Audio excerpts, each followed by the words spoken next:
100 is Erik Danemar. He's analyst for Deutsche Bank in Moscow.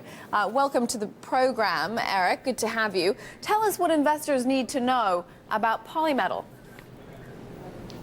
Well, we think Polymetal is a very interesting investment story. There are maybe three main appeals as we see it at this point. That would be the growth that Polymetals offers, especially near term, which is very strong. There is also improving cash flows. The company passes its capex peak last year. There are strong capex this year as well, but thereafter we do expect free cash flow to improve quite significantly and the company to benchmark very well against peers on that metric going forward. And maybe thirdly, and especially after the listing in London and the inclusion into FTSE, improving liquidity. With slightly more than 50% free float now, we do think liquidity is quite competitive. And it may be somewhat inflated by the activity surrounding the public offering, but still we have seen liquidity improve threefold since they went to London. So that makes this story very appealing in our view. So you recommend that investors buy this stock. At what point does it become too expensive? Because there are risks associated with owning this company because, of course, metal prices, gold and silver, are very volatile at the moment.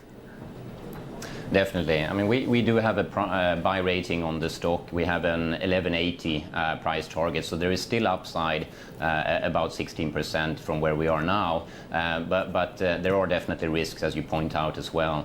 In terms of risks, I would maybe look at them from an operational point of view, and then prices, of course, gold and silver prices, and then also some country-related, maybe more specific risks.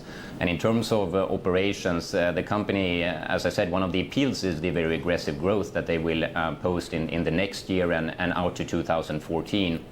The company itself is looking for 75% growth in gold equivalent production out to 2014. But more than 30% of that growth comes from what is currently greenfield and brownfield projects, and they're not completely straightforward. So that growth comes with risk, and it should be risked accordingly.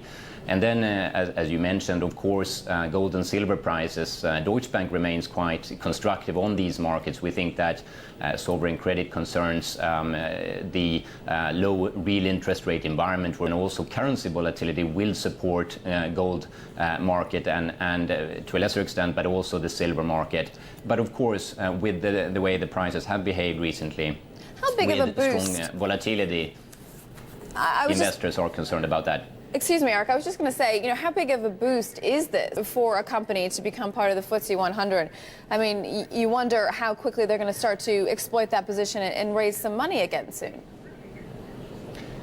That's true. I mean, it was included by 0.2%. We expected the inflows from passively managed fund to be between 350 and 400 million.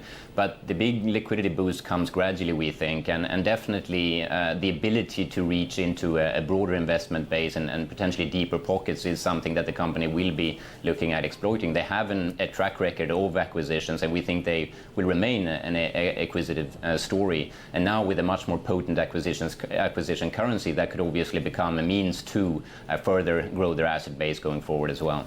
Erik Danemar, analyst at Deutsche Bank in Moscow, they're telling us Polymetal, which is due to join FTSE 100 today. Thanks very much.